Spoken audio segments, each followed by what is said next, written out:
Сафа төбесінен айтылған үндеу. Исламды уағыздау кең өріс ала түсті.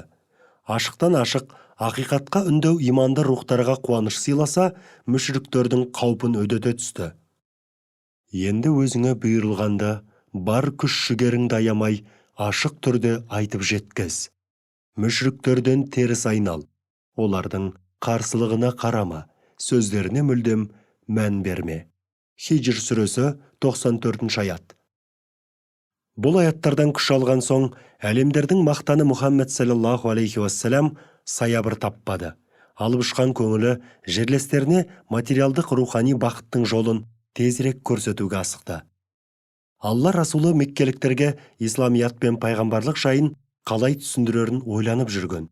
Көп толғанып, ақыры Сафа төбесіне шығып, жар салғанды жөн көрді. Биіктен халыққа үндеу тастаса, естігендер не екенін білу үшін болса да келері хақ. Өйткені арабтардың әдеті бойынша біреу сырттан әлдеқалай қауіп сезсе, не болмаса маңызды хабар жариялау керек болса, биік төбеге шығып айтарым бар деп халықты жинайтын болған. Әзіреті Мұхаммедті, оған Аллахтың игілігімен сәлемі болсын, осы үрдісті жөн көріп, меккеліктердің алдында жарияға жар салып, өзінің Алланың соңғы пайғамбар екендігін, исламның хақ дін екендігін айтып, қолдауға шақырды. Ей Құрайыштықтар, келіңдер, айтқандарыма құлақ қойыңдар, сендерге арналған маңызды хабарым бар деп жұрттың назарын аударды. Ел жұрт бұл кім болды екен, не айтпағы бар? Жоқ әлде дұшпанның қаупі төнді ме деген оймен апыр-топыр лезде жиналып қалды. Сафа төбесінің маңына асығып жеткендер үндеушіні бірден таныды. Ол 7 жасар баладан 70-тегі қарияға дейін жақсы таныс Мұхаммадул Амин еді. Не тілегі болды екен? Ей Мұхаммед, саллаллаху алейхи уассалам, айтарыңды тезірек айтпасаң, тағатымыз таусылар түрі бар, деді көпшілік арасынан. Барша халық жиналып, асқан ықыласпен ден қойып, жанарлар өзіне қадалып. Айналаны тыныштық билеген сәтте, Әзіреті Мұхаммед саллаллаху алейхи уассалам сөз бастады. Уа Құрайш қауымы, туған туыстар, мен еш қайсыңызға да бөтен емеспін, білесіздер. Не айтсам да сіздердің қамдарыңызды ойлап айтам. Дұшпан әскерінің келе жатқанын көрген шын жанашыр кісі, сол қауіптен қорғану үшін жақын жуығына хабар беруге асығатын сияқты. Мен де аса маңызды мәселені қайырға бастар бағытты көрсету үшін сіздерді жинадым. Ей Құрайыштар, сендерге қазір сонау таудың арғы бетінде жау әскері келіп қалды.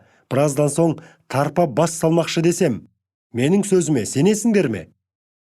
Бұған дейін жалған айтпақ түгіл, өтіріктің атынан жиренетінін білгендіктен, халық бір ауыздан Мұхаммедул Амин атанған пайғамбарға, әрине, сен айтсаң сенеміз.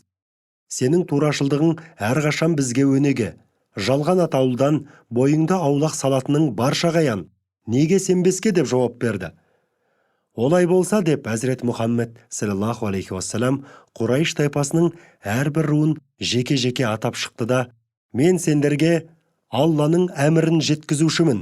Құдіреті күшті Алла тағала маған ең алдымен жақын туыстарыңа ақырет азабын ескерт деп бұйырды. Сендерді Алла жалғыз, одан басқа тәңір жоқ деп иманға келуге шақырамын. Мен де оның құлымын, әрі елшісімін. Егер айтқандарымды қабылдасаңдар, жұмақтың есігі сендерге айқара ашылады. Тағы да қайталап айтамын. Ла илаха илаллах деп мойындамасаңдар, менің дүниеде де, ақыретте де пайдам тимейді. Алла елшісінің сөздері онсызда делқұлы Әбу Лахабтың зығырданын қайнатты. Жерден тас алып, тұқымың өспегір, бізді жинағандағы айтпағың осы ма деп қолындағысын пайғамбарымызға қарай лақтырып кеп қалды. Одан басқа тыңдаушылар арасынан ешкім ләм-мим деместен тек өзара күбірлесіп тарасты. Осы әрекетімен ақ Әбу Лахаб Алланың қарғысына ұшырады. Расулаллаға деген наразылығы өштестігінің сазайын тартты. Алла тарапынан аян болған Тәббәт сүресінде Әбу Лахабтың азапты ақыры туралы айтылады. Әбу Лахабтың екі қолы бірдей құрысын, онсыз да құрыды. Мал дүниесімен бар тапқан тайынғаны оған еш пайда бермеді. Таяуда жанып шыжғырлы үшін жалын атқан отқа кіреді. Сондай-ақ оның әйелі де сол жалын атқан отқа отын тасушы болып кіреді, мойнына мықты есілген арқан салынған күйде. Расул Аллаға хақиқатқа наразылық білдірген кім де болса, Алла ақыр соңында өз нұрын тәмамдары хақ. Осыны білгендіктен Мұхаммед саллаллаху алейхи уассалам қаншалықты наразылыққа ұшырап, қарсылыққа душар болса да, еш мойымастан алған бағытымен ілгерілей берді.